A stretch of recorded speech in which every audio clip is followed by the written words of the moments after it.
Did you know Elrond had twin sons who fought besides Aragorn and were completely left out of the movies? Or that a sinister tree nearly ended the Fellowship before their journey even began? Tolkien's world is packed with unforgettable characters the films never showed us, and today we're uncovering 5 more that deserve the spotlight.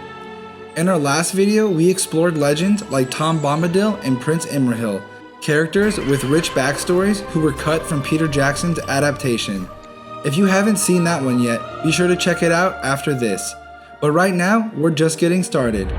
On this episode of You Shall Not Scroll, we're diving deep into 5 more characters who shaped Middle-earth behind the scenes. Let's meet them. First up, let's talk about Elladan and Elrohir, the twin sons of Elrond. And yes, they are almost always mentioned together, so we're counting them as one. They were born in the Third Age 130, and Arwen is their younger sister. Galadriel and Celeborn are their grandparents, and they're also very distantly related to Aragorn through their uncle Elros. So yeah, technically Aragorn and Arwen are related, but that's a whole different topic. So, these 2 half-elven warriors inherited both the wisdom of the Eldar and the strength of Númenórean blood. They performed many valiant deeds before and during the events of the War of the Ring. In the Third Age, 2509, their mother, Celebrian, was captured by orcs in the Misty Mountains while she was traveling to Lothlorien to visit her parents. Elladan and Elrohir rescued her from her imprisonment, but she had received a poisoned wound, much like Frodo had on Weathertop. And just like Frodo, she could not fully heal in Middle-earth and left for Valinor. Then about 425 years later, Elladan and Elrohir were out fighting orcs with Aragorn's father, Arathorn II, when Arathorn was killed. This is when Aragorn and his mother moved to Rivendell, and Elrond accepted Aragorn as his foster son, and named him Estel, which means hope. During the War of the Ring, Elladan and Elrohir were the ones who scouted the Fellowship's path and prepared the way while the Council of Elrond was happening. Then they traveled with the Grey Company, which was about 30 Dunedain Rangers of the North, led by Halbarad, south to deliver a message to Aragorn concerning the Paths of the Dead. The days are short. If thou art in haste, remember the Paths of the Dead. They then followed Aragorn and the Grey Company through the Paths of the Dead and fought in the Battle of the Pelennor Fields. After the battle and during the last debate, they counseled to attack the Black Gate. From the north we came with this purpose, and from Elrond our father we brought this very counsel. We will not turn back. After the War of the Ring, Elladan and Elrohir met the escort of their sister Arwen and rode with her to Gondor for her marriage to Aragorn. They then returned to Rivendell and remained there even after Elrond sailed to the Undying Lands. Like Arwen, they were given the choice of immortality or mortality. Ultimately, Tolkien left their fate unclear, but some believe they eventually sailed to Valinor, indicating they chose the immortal life of the elves. So why were they left out? Peter Jackson folded much of the Grey Company's role into Aragorn's personal journey, simplifying the story. The twins' absence meant Arwen became Elrond's sole representative, streamlining her emotional arc. But hardcore fans know Aragorn didn't ride alone, and these twin sons of Rivendell absolutely deserved some screen time. Next up is Farmer Maggot, one of the earliest characters to show real courage in the face of Mordor's threat. Technically he's in the first film, but just barely, and he deserves some recognition, so he's on the list. And the name Maggot is not intended to provoke the image it does today. Tolkien said it was a meaningless word. Farmer Maggot is the ultimate example of a tough-looking person with a heart of gold, someone who is fiercely loyal and extremely courageous.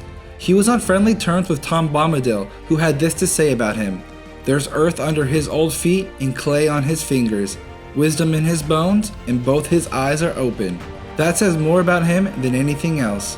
Maggot lives on the other side of the Shire from Hobbiton, and thinks the Hobbiton hobbits are strange folk. Frodo, however, grew up in Buckland, before Bilbo took him in, and when he was young, he would steal mushrooms from Maggot's fields.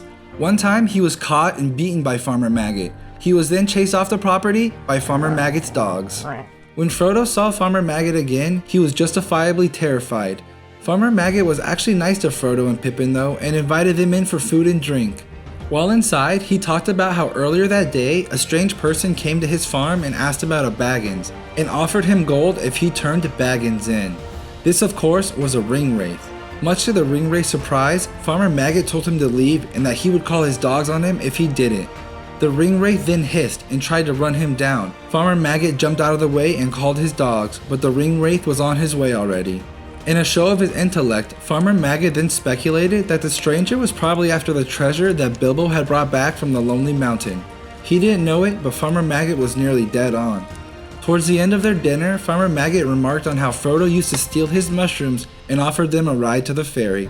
On the way, they met Merry, and after dropping them off, Farmer Maggot gave Frodo a gift from his wife, a basket of mushrooms. So why cut him? In the film, Frodo's escape from the Shire is faster paced, and removing Maggot keeps the tension high. But fans still miss the earthy, mushroom-loving hobbit who stood up to Sauron's agents with nothing but a wagon, some dogs, and a whole lot of courage. Now let's talk about Beregond, the humble soldier of Gondor who committed treason for the right reasons.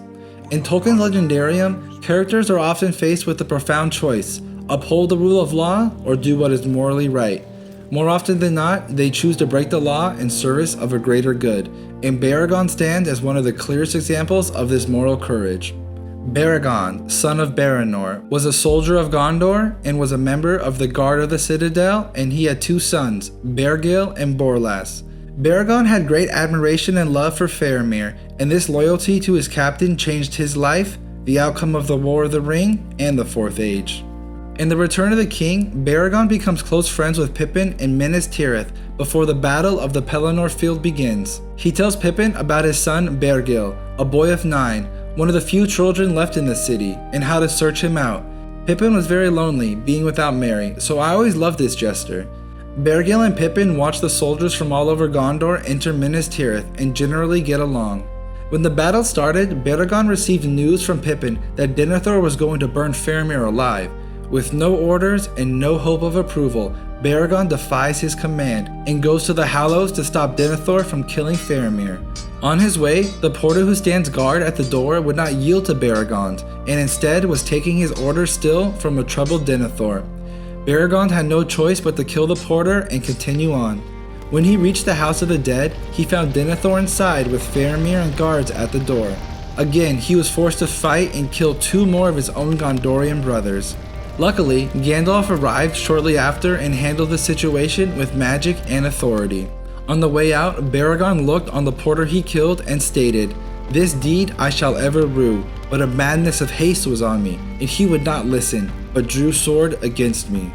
Beregond's love for Faramir caused him to disobey the steward Denethor and kill his own brothers in arms. This was one of the most grievous victories for Sauron during the battle, for he ever loves to cause discord between allies.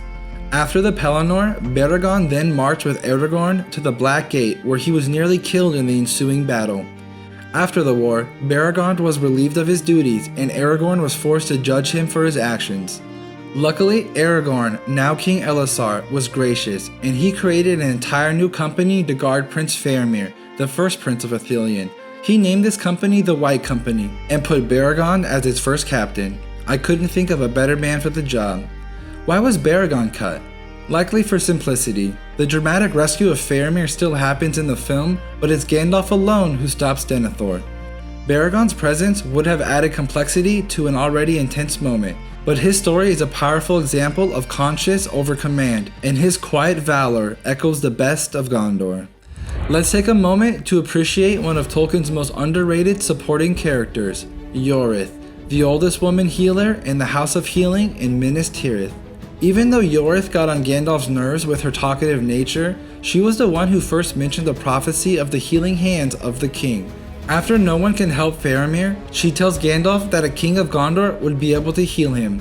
As she looked on Faramir, she said, "Alas, if he should die, would that there were kings in Gondor, as there were once upon a time. They say, for it is said in old lore, the hands of the king are the hands of a healer, and so the rightful king could ever be known." I made a whole separate video on why the rightful king of Gondor has the ability to magically heal, so watch that if you're interested. But Ioreth's part was to be the bridge between the ancient wives' tale of old and the present.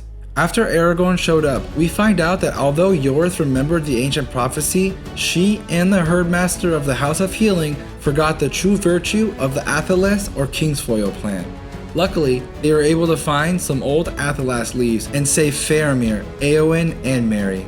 After Aragorn was able to heal the three, it's Ioreth who spreads the rumor of the return of the king. She had remembered the prophecy and then saw it fulfilled in front of her own eyes. She was the ideal character to spread the news of the new king's arrival and give Aragorn's claim legitimacy. Ioreth chatters, gossips, and frets, but her words carry weight. In a world of kings and stewards, it's a working class woman who speaks truth and helps spark hope for Gondor's restoration. Why wasn't she in the movie? Likely a matter of tone and time. The healing scenes were shortened, and Jackson may have worried her lightheartedness could feel out of place, but Ioreth's presence would have added warmth and shown how even everyday voices help shape legends. Finally, let's return to the old forest and meet Old Man Willow, the ancient and malevolent tree who nearly ends the quest before it begins. Old Man Willow is an important part of the story when it comes to the presence of fairy in The Lord of the Rings. Tolkien wrote an essay about fairy called On Fairy Stories, and in it he explains that fairy is a place, most often represented as the forest, and these places are perilous. So when the hobbits enter the old forest, they are stepping into fairy, and Old Man Willow is the peril that awaits them. Old Man Willow is no ordinary tree. He's a sentient and sinister force, who is most likely a Huron from when the old forest connected to Fangorn Forest in the past. He does not like trespassers in the forest and uses his magic to lead all paths to him. When the hobbits happen to reach him, Old Man Willow uses his magic to make them fall asleep. Merry and Pippin laid down in cracks at the base of Old Man Willow's trunk, and Frodo sat on a root to put his feet into the river Withywindle that ran next to the tree, and he too fell asleep. Sam sat down on the grass and wondered about his sudden tiredness. He felt uneasy about Old Man Willow when he heard two things. One loud and the other soft, but very clear. One was the splash of something heavy falling into the water. The other was a noise like the snick of a lock when a door quietly closes fast.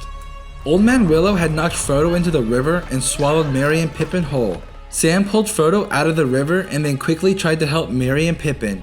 They ended up making a fire at the base of the trunk, but Old Man Willow only squeezed Merry and Pippin harder. And then he used his magic to tell Merry he would squeeze him to death if the fire didn't stop.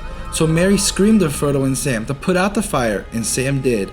Frodo ran for help and found Tom Bombadil on his way back from collecting lilies. Tom, who was the real master of the old forest, used his singing magic to get Old Man Willow to release Merry and Pippin. In the extended cut of the movies, there's an homage to this scene in Fangorn Forest, where Treebeard saves the hobbits from a wild tree. He even uses the same words Tom did when talking with the wild Huron of Fangorn. Old Man Willow represents the untamed and dangerous side of nature and fairy. Not evil like Sauron, but wild, unpredictable, and indifferent. He's ancient in ways even elves don't understand. So why was he cut? Like Tom Bombadil, his scenes were seen as a narrative detour, but losing Old Man Willow also means losing a big part of the forest's mystic weight and fairy presence. So there you have it, 5 more incredible characters who were left out of the Lord of the Rings films. Elladan and Elrohir, the twin sons of Elrond who stood by Aragorn through thick and thin. Farmer Maggot, the brave hobbit who wasn't afraid to defy the Black Riders. Beregond and his son Bergil, a father and son who prove that loyalty means doing what's right, not just what you're told. Ioreth, the healer whose humble words helped confirm a king's destiny. And Old Man Willow, the dark heart of the forest, whose roots nearly swallowed the quest before it began. Middle-earth is rich with stories, and not all of them made it to the screen, but that's why we're here, to celebrate what's written, not just what was filmed. So what do you think? Which characters from the books do you wish made it into the movies? Drop your thoughts in the comments, give us a like if you enjoyed this dive into Tolkien's deeper lore, and don't forget to subscribe to You Shall Not Scroll. Thanks for watching, and see you next time.